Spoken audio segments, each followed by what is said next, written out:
Afternoon student. Last लेक्चरला पण unsolved न्यूमेरिकलमध्ये म्हणजे पहिला आणि दुसरा सॉल्व केलेला आहे. आता आपण थर्ड क्वेश्चन सॉल्व करणार आहोत.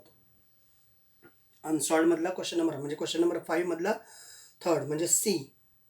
काय काय दिले पहा. Mass and weight of an object on earth. Mass of the object on earth is me and weight on the object of earth is we. Mass and weight of an object on earth are. मास दिलेला आहे 5 kilogram आणि weight दिलेला आहे 49 newton. त्याच्यानंतर respectively what will be their value on moon. आणि आपल्याला विचारले value on moon म्हणजे कोणत्या.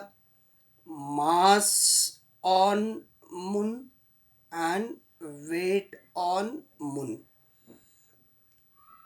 असं आपल्याला विचारलेलं आहे. आणि त्याच्यानंतर आणखीन काय दिले पहा. Value on the moon. Assume that acceleration due to gravity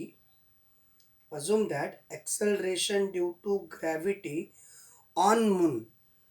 Acceleration due to gravity on moon काय सांगितले पहा. Acceleration due to gravity on the moon is 1/6 of that of the earth. अर्थ वरती किती आहे. 1/6 that of the earth. आता ही value माहिती आहे. acceleration due to gravity on the surface of earth किती. acceleration due to gravity on the moon is equal to 1/6 into 9.8. आणि मग या ठिकाणी आन्सर काय येते पहा. acceleration due to gravity on moon is equal to gm is equal. So याचं answer येते 1 पॉईंट याने याला डिवाइड करायचं 1.63 हे झालं मीटर पर सेकंड स्क्वेअर. आणि मग आता आपल्याला कॅल्क्युलेट करायचं आहे वेट अँड मास. तर काळजीपूर्वक पहा. मास अर्थ सरफेसवरती असू द्या किंवा मास मूनवरती असू द्या बदलत नाही. मासमध्ये तुम्ही कुठेही कुठल्याही प्लॅनेटवरती कुठल्याही सॅटेलाईटवरती जर नेला तर मास काही बदलणार नाही. मास of the moon is 5 kilogram. All clear. तर इथंपर्यंत म्हणजे मासमध्ये कुठलाही बदल होत नाही. मग आता वेट काढायचं आहे ऑन मून. मग फॉर्म्युला आपल्याकडे काय आहे. आपल्याकडे वेटसाठी. Weight on moon, weight of the object on moon is equal to mass of the moon म्हणजे mass on the moon and acceleration due to gravity on moon. Mass on the moon is 5, acceleration due to gravity on the moon is 1.63. दोघांचं multiplication करा. Weight on the moon काय येईल 8.17 Newton. या दोघांचं multiplication केल्यानंतर हा झाला question number C. कळलं बघा. तुम्हाला दिले mass of the object on earth. त्याचबरोबर weight of the object on earth is. Mass अर्थवरती असू द्या मूनवरती असू द्या कुठेही असू द्या त्याच्यामध्ये कुठलाही बदल होत नाही. तर वेट ऑफ मून जेव्हा ॲक्सेलरेशन ड्यू टू ग्रॅव्हिटी अर्थवरती 1/6 ऑफ द मून आहे त्यावेळेस त्याची व्हॅल्यू किती येते हे आपण सगळं कॅल्क्युलेट केलेलं आहे. आणि त्यानंतर त्याचा answer weight on the surface of moon is. त्या ऑब्जेक्टचं वेट अर्थ सरफेसवरती 8.17 न्यूटन एवढं आहे. Now the next question C झाला. क्वेश्चन डी नावाचा क्वेश्चन काय आहे पहा. Question D.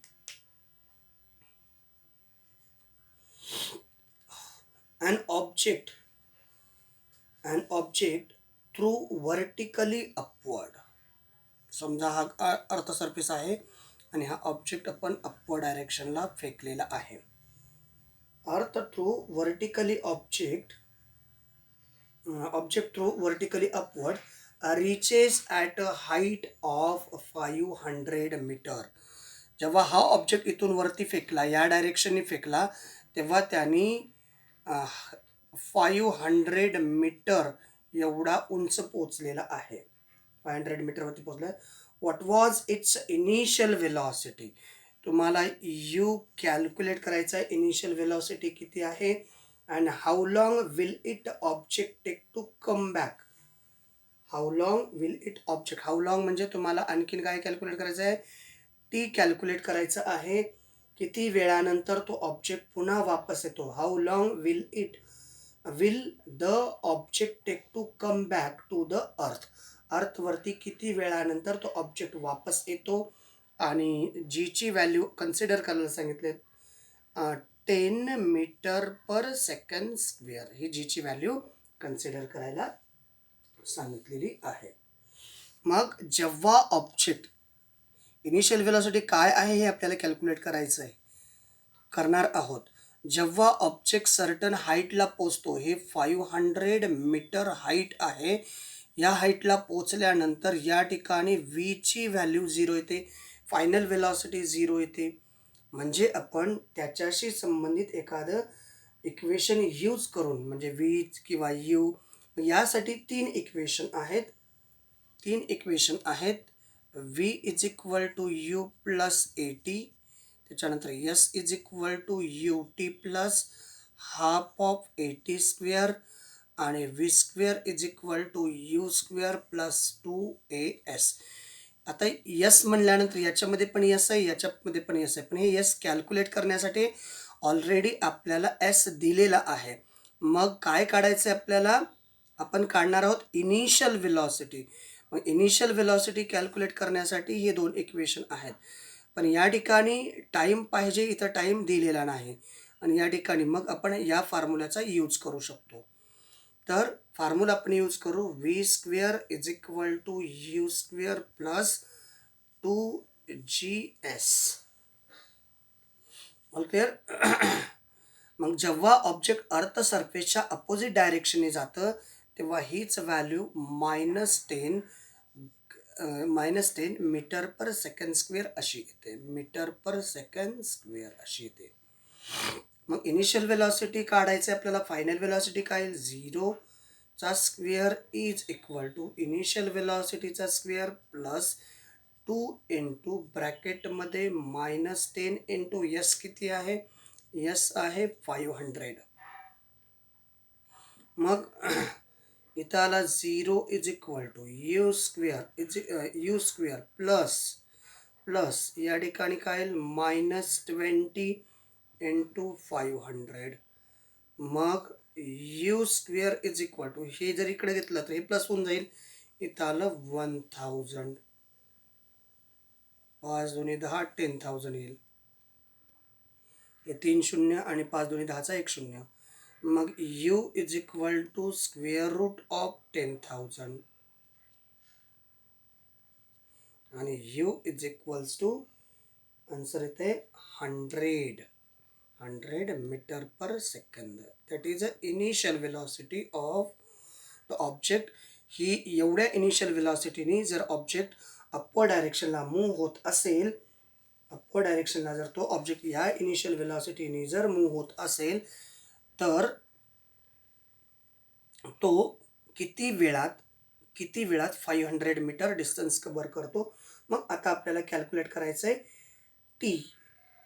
मग जेव्हा ऑब्जेक्ट डाऊनवर्ड डायरेक्शनला येतो, कारण हा अपवर्ड डायरेक्शनला पोहोचला, या वेलॉसिटीने ऑब्जेक्ट अपवर्ड डायरेक्शनला पोहोचला. आता जर ऑब्जेक्ट डाऊनवर्ड डायरेक्शनला येत असेल, object moves towards downward direction, downward velocity, initial velocity initial velocity म्हणायला आपण ब्रॅकेटमध्ये लिहू यू इज इक्वल टू 0. मग आता आपण फॉर्म्युला चेंज करणार आहोत. आता काय कॅल्क्युलेट करायचं आपल्याला टी कॅल्क्युलेट करण्यासाठी हा पण फॉर्म्युला आहे आणि हा पण फॉर्म्युला आहे. पण इथं याच्यामध्ये डिस्टन्स आहे. त्याच्यामुळे याचा यूज करणार नाही. हा फॉर्म्युला पण S is equal to U T plus half of T square म्हणजे इथे येईल जी टी स्क्वेअर.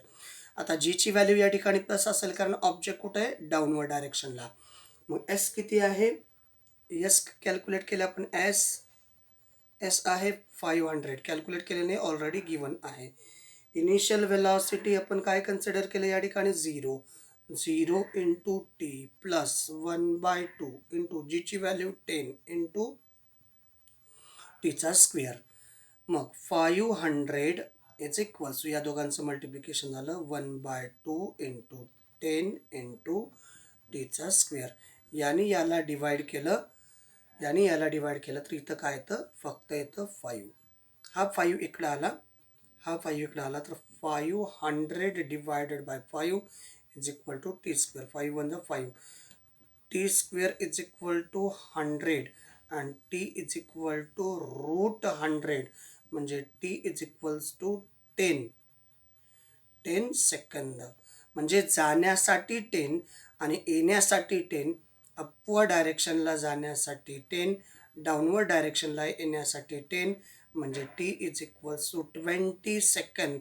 तो ऑब्जेक्ट अर्थ सरफेसवरती पोचण्यासाठी ग्राउंडवरून सर्टन हाईटला म्हणजे 500 मीटरला जाऊन परत तो अर्थ सरफेसवरती पोचण्यासाठी त्याला वेळ लागतो 20 सेकंद.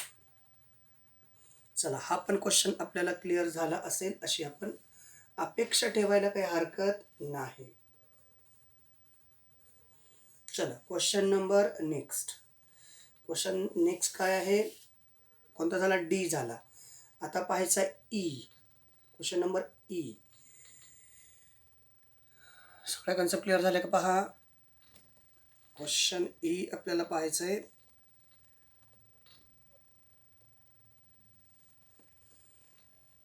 क्वेश्चन सॉल्व करत असताना स्टेप बाय स्टेप सगळ्या कन्सेप्ट सिस्टमॅटिकली क्वेश्चन एकदा दोनदा वाचून सॉल्व करायच्या आहेत. आपला अंदाजे सॉल्व करायच्या नाहीत. वाचल्यानंतर बऱ्यापैकी कन्सेप्ट क्लिअर होत असतात. आता क्वेश्चन आपल्याला सोडवायचा आहे ई सोडवायचा आहे. काय question E. A ball fall off a table and reaches to the ground. टेबलवरती असणारा बॉल पडला. तो कुठं आला ग्राउंडवरती. किती वेळात 1 सेकंदात. क्वेश्चन आहे ई. टेबलवरून हा टेबल आहे असं आपण कन्सिडर करा. या टेबलवरती हा बॉल होता आणि हा बॉल अर्थ सरफेसवरती पोचला.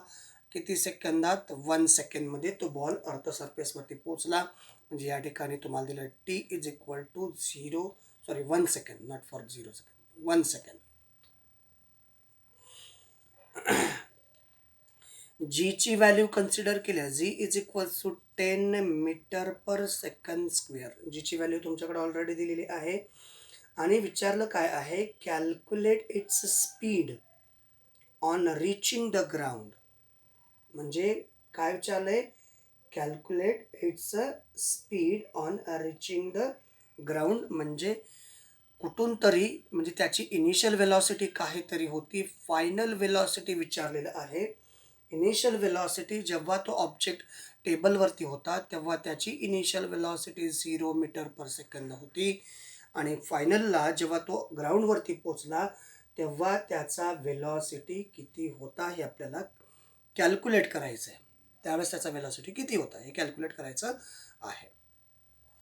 मग आत्ता बेसिकली आपण डिस्टन्स कॅल्क्युलेट करणार. डिस्टन्स कॅल्क्युलेट करण्यासाठी formula S is equals to U T plus half of T square. A is equal to G. आपल्याला माहिती आहे ऑब्जेक्ट कुठे आहे ते डाऊनवर्ड डायरेक्शनला. जीची value as it is. S calculate करायचं distance. Initial velocity 0 into time 1 second timing दिला इथं येईल 1 इंटू 1/2. जीची व्हॅल्यू दिली आहे 10 इंटू टी कॅल्क्युलेट करायचा आहे टी दिलेला आहे 1चा स्क्वेअर डिस्टन्स कॅल्क्युलेट करायचं. यस इज इक्वल टू हे दोघांचं मल्टिप्लिकेशन झालं 0 इंटू, सॉरी इथं प्लस आहे, नॉट फॉर इंटू, इथं प्लस आहे, प्लस याचं दोघांचं डिव्हिजन इथं आला 5 फक्त, म्हणजे S is equal to 5 metre distance ते आहे. म्हणजे इनिशियल वेलॉसिटी 0, तर त्यावेळेस जेव्हा ऑब्जेक्ट अर्थ सरफेसवरती पोचला त्याने कव्हर केलेला डिस्टन्स एका सेकंदामध्ये, जर तो अर्थ सरफेसवरती पोचत असेल तर त्याने कव्हर केलेला डिस्टन्स किती आहे? 5 मीटर आहे डिस्टन्स. आता आपल्याला डिस्टन्स कळालं, इनिशियल वेलॉसिटी माहिती आहे, फायनल वेलॉसिटी कॅल्क्युलेट करू शकतो. मग फॉर्म्युला काय? V square is equal to U square plus 2GS, एसच्या ऐवजी GS वापरला आहे आपण. मग व्ही स्क्वेअर म्हणजे फायनल वेलॉसिटी कॅल्क्युलेट करायचं आहे. इनिशियल वेलॉसिटी माहिती आहे, जेव्हा बॉल टेबलवरती होता तेव्हा इनिशियल वेलॉसिटी किती होता? 0, त्याचा स्क्वेअर प्लस 2, इथं जीची व्हॅल्यू दिली आहे 10 इन, यस आत्ताच कॅल्क्युलेट केले 5, म्हणजे V square is equal to, हे तर कॅन्सल झालं, 5 दुनी 10, 10 दुनी 20, 20 5 100, 100 V is equal to square root of 100 आणि व्ही is equal to 10 metre per second. That is a final velocity. ज्या वेलॉसिटीनी बॉल अर्थ सरफेसवरती पोचला, जेव्हा बॉल अर्थ सरफेसवरती टेबलवरून खाली पडून अर्थ सरफेसवरती पोचला त्यावेळेस त्या बॉलचा वेलॉसिटी 10 मीटर पर सेकंद होता. चला पोचले की इथेपर्यंत. नाव द नेक्स्ट क्वेश्चन. शेवटचे 2 क्वेश्चन बाकी आहेत. ई झाला, एफ आणि जी झाला की मग आपला हा टोटल चॅप्टर ओव्हरऑल फिनिश होतो आणि मग आपण नेक्स्ट चॅप्टरकडे जाणार आहोत. चॅप्टर त्याच्यानंतर आहे केमिस्ट्रीशी रिलेटेड, केमिकल रिॲक्शनशी रिलेटेड आहे. त्यासाठी थोडंसं सिम्बॉलचं ऑब्झर्वेशन लक्षात ठेवा. सिम्बॉल इज मोस्ट इम्पॉर्टंट, कारण रिॲक्शन बॅलन्सिंग, रिॲक्शनचं नाव किंवा रिॲक्टंटचं नाव आयडेंटिफाय करण्यासाठी सिम्बॉल अतिशय महत्त्वाचे आहेत. आता क्वेश्चन पाहायचं आहे. क्वेश्चन आहे जी, सॉरी ई झाला ना, ई झाला. आता पाहायचं आहे एफ क्वेश्चन एफ आणि एफ नंतर शेवटचा क्वेश्चन. एफ असा आहे, mass of the earth and moon are, mass of the earth ME and mass of the moon MM is equal to, किती दिलंय? Mass of the earth is 6 into 10⁻²4 kilogram आणि मूनचं mass दिलेलं आहे 7.4 into 10⁻22 kilogram. Mass of moon कमी आहे respectively. Distance between them, या दोघांमधला डिस्टन्स आहे म्हणजे आर इज इक्वल टू किती आहे? आर इज इक्वल टू आहे 3.84 into 10⁻5 किलोमीटर. किलोमीटरचं मीटरमध्ये कन्वर्शन करायचं आहे म्हणजे याचा आन्सर येईल 3.84 into 10⁻5 into 1000. 1000 म्हणजे याचा आन्सर आहे 3.84 into 10⁻8 मीटर. हे मीटरमध्ये कन्वर्शन केलं. Calculate the gravitational force of attraction between 2 object. आणि जीची व्हॅल्यू तुम्हाला दिली आहे, G is equal to 6.7 into 10⁻11 newton meter square per kg square. जीची व्हॅल्यू दिलेली आहे. मग आता फॉर्म्युला काय विचारलंय? Gravitational force of attraction F विचारलं. F is equal to G, पहिलं मास ऑफ अर्थ,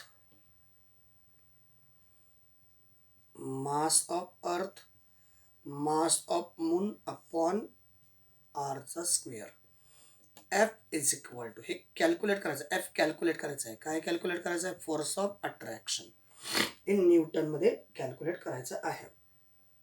जीची व्हॅल्यू 6.7 into 10⁻11, मास ऑफ अर्थ 6 into 10⁻24, mass of moon 7.4 into 10⁻22 divided by radius of earth 3.84 into 10⁻8 त्याचा आहे square. F is equal to आता या ठिकाणी सगळ्यांचे ॲडिशन करू. एफ इज इक्वल टू या ठिकाणी ॲडिशन केल्यानंतर 11तनं 22 गेले, 11 उरले. हे 22तनं 11 गेले, 11 उरले.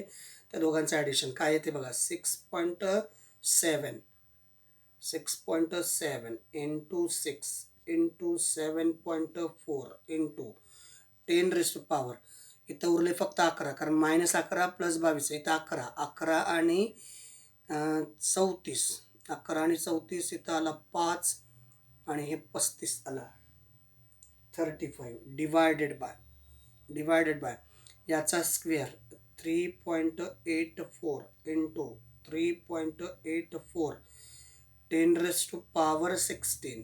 हा 16 वरती गेला तर -16 होतो. F is equal to 6.7 into 6 into 7.4 into 10⁻35 into 10⁻−16 divided by, हे 16 वरती नेला, हा 16 वरती गेला की मायनस झाला. खाली काय उरलं, 3.84 इंटू 3.84. All clear. 35तनं 16 गेले, 16 गेल्यानंतर किती उरतात, 35तनं 16 गेल्यानंतर किती उरतात, 19. F is equal to 6.7 into 6 into 7.4 into 10⁻. 15तनं 6 गेले, 9 हातचा 1 आणि 1 2, म्हणजे त्याला 19 डिवायडेड बाय 3.84 इंटू 3.84. या सगळ्यांचा भागाकार केल्यानंतर आन्सर येतं F is equals to 2 into 10⁻20 newton. भागाकार मात्र तुम्हाला करायचा आहे. मग जसं जमेल तसं पहिला या सगळ्यांचा गुणाकार करा आणि त्याच्यानंतर याचा गुणाकार करा, याच्या गुणाकाराने या जो काही आलेला गुणाकार आहे त्याला डिवाइड करा. तर अशा प्रकारे हे या प्रश्नाचं आन्सर आहे. Force is equals to 2 into 10⁻20 newton. आणि शेवटचा क्वेश्चन आहे अनसॉल्ड मधला शेवटचा क्वेश्चन आहे जी. क्वेश्चन कोणता, जी आहे.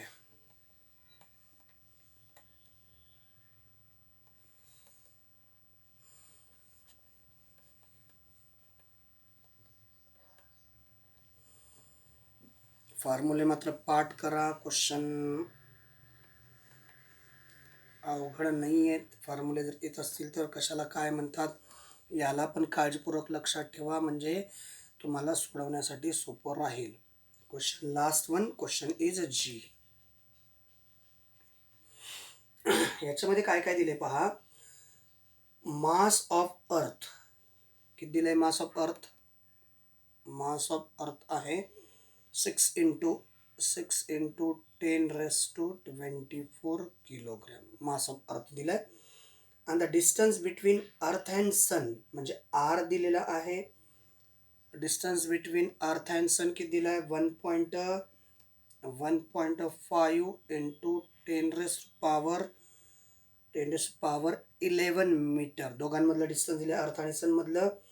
If the gravitational force between two object, म्हणजे एफ दिलाय, gravitational force between two object किती दिलाय, 3.5 इंटू 10⁻22 न्यूटन. दोघांमधला फोर्स दिलाय.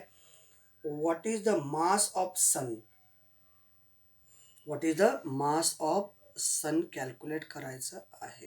फॉर्म्युला तसा विचार केला तर अतिशय सोपा फॉर्म्युला आहे. मास ऑफ सन कॅल्क्युलेट करायचं, बाकी सगळं दिलेलं आहे. ॲक्सलरेशन ड्यू टू ग्रॅव्हिटीची व्हॅल्यू पण दिली आहे.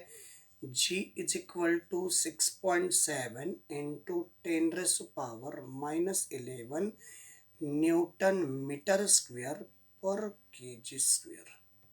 ही व्हॅल्यू पण या ठिकाणी दिलेली आहे. पण फॉर्म्युला, जनरल फॉर्म्युला आपला जो रेग्युलर आहे, एफ इज इक्वल टू जी. आता या ठिकाणी दोन मास आहेत, एक आहे मास ऑफ अर्थ आणि दुसरा आहे mass of sun divided by radius in between this two. मग याच्यातलं दिलं काय आणि कॅल्क्युलेट करायचं, मास ऑफ सन कॅल्क्युलेट करायचं आहे. त्याच्यामुळं काय फॉर्म्युला होईल बघा, एफ इंटू आरचा स्क्वेअर आरचा स्क्वेअर. त्याच्यानंतर डिवाइडमध्ये बाकीचं कॅपिटल जी डिवाइडमध्ये मास ऑफ अर्थ डिवाइडमध्ये is equal to mass of sun आला. मग आता या ठिकाणी याच्या व्हॅल्यू पुटअप करू. Mass of sun is equal to force किती दिला आहे 3.5 इंटू 10⁻²2. त्याच्यानंतर रेडियस किती दिले आहे रेडियस 1.5 इंटू 10⁻11 आणि त्याचा काय आहे स्क्वेअर. आणि डिवाइडमध्ये काय काय जीची व्हॅल्यू काय 6.7 इंटू 10⁻11 आणि मास ऑफ अर्थ आहे 6 into 10⁻24. Mass of sun calculate करायचं आहे 3.5 इंटू 10⁻22 इंटू 15 चा वर्ग 225 2.25 5चा वर्ग 25 आणि 2 1 2 इंटू 10⁻11 दोन्ही 22 divided by 6.7 into 10⁻11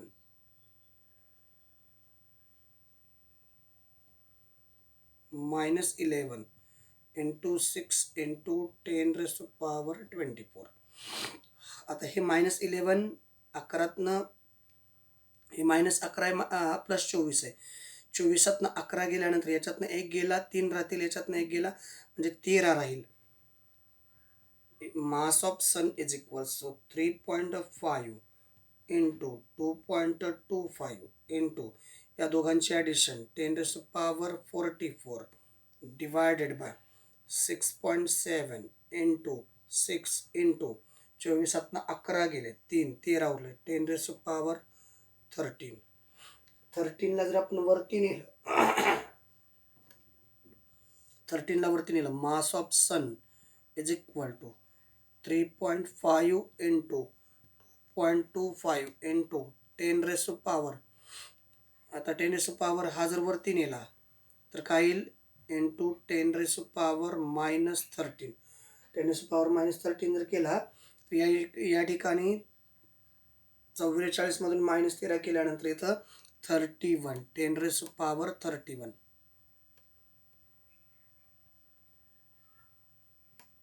31 divided by 6.7 into 6 आणि mass of sun is equals to या सगळ्यांचं मल्टिप्लिकेशन वरच्याचं मल्टिप्लिकेशन ते 7.875 इंटू 10⁻31 डिवायडेड बाय या दोघांचं मल्टिप्लिकेशन तर 40.2 आणि मास ऑफ सन हा डिवाइड करा. मास ऑफ सन येतो 1.95 into 10⁻30 kilogram. So that is a answer of this question. तर अशा प्रकारे हे सर्व अनसॉल्व्ड क्वेश्चन आपण सॉल्व केलेले आहेत. म्हणजे ओव्हरऑल हा टॉपिक आपला संपलेला आहे. याच्यानंतर नेक्स्ट टॉपिकला सुरू करणार आहोत. तोपर्यंत तुम्ही याचा अभ्यास करा. याच्यामधले एक्सरसाइजसुद्धा सॉल्व करायच्या आहेत. आता या ठिकाणी थांबू. नेक्स्ट टॉपिकसाठी नेक्स्ट व्हिडिओ घेऊन येतोय. तोपर्यंत याच ठिकाणी थांबतो. थँक्यू. Thanks a lot.